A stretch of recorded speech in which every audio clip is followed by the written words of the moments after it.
Hello everybody, Eric again. Like and subscribe. Here we go. Let's talk about Henry A. Wallace.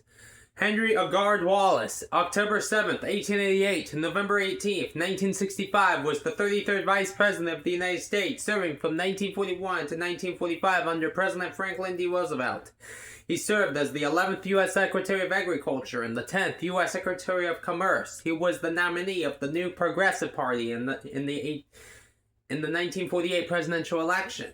The oldest son of Henry C. Wallace, who served as U.S. Secretary of Agriculture from 1921 to 1924. Wallace was born in Warren, Iowa in 1888. After graduating from Iowa State University in 1910, he worked as a writer and editor for his family's farm journal, Wallace's Farmer. He also founded the hybrid corn company that became extremely successful. Wallace displayed intellectual curiosity about a wide array of subjects, including statistics and economics, and explored various religious and spiritual movements, including theosophy. After his father's death in 1924, Wallace drifted away from the Republican Party. He supported Democratic nominee Franklin D. Roosevelt in the 1932 presidential election.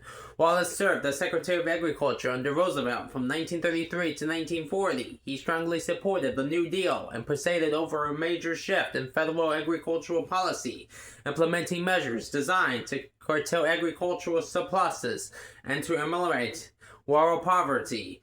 Roosevelt overcame strong opposition from conservative leaders in the Democratic Party and had Wallace nominated for vice president at the 1940 Democratic National Convention.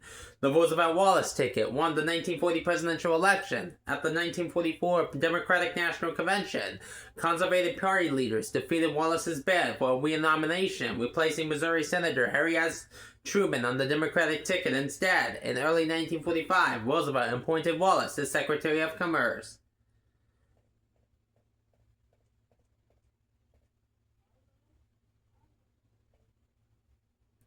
Roosevelt died in April 1945, and Truman succeeded him as president. Wallace continued to serve as Secretary of Commerce until September 1946, when he was fired by Truman for delivering a speech urging conciliatory policies toward the Soviet Union. Wallace and his supporters then established the nationwide Progressive Party and launched a third-party campaign for president. The Progressive platform called for conciliatory policies toward the USSR, desegregation of public schools, racial and gender equality, a national health assurance program, and other left-wing policies. Accusations of communist influence followed, and Wallace's association with controversial theosophist figure Nicholas Warich undermined his campaign. He received just 2.4% of the popular vote. Wallace broke with the Progressive Party in 1950 over the Korean War, and in a 1952 article, he called the Soviet Union utterly evil. Turning his attention back to agricultural innovation, he became a highly successful businessman. He specialized in developing and marketing hybrid seed corn and improved chickens before his death in 1965 of amyotrophic lateral sclerosis. Bye for now.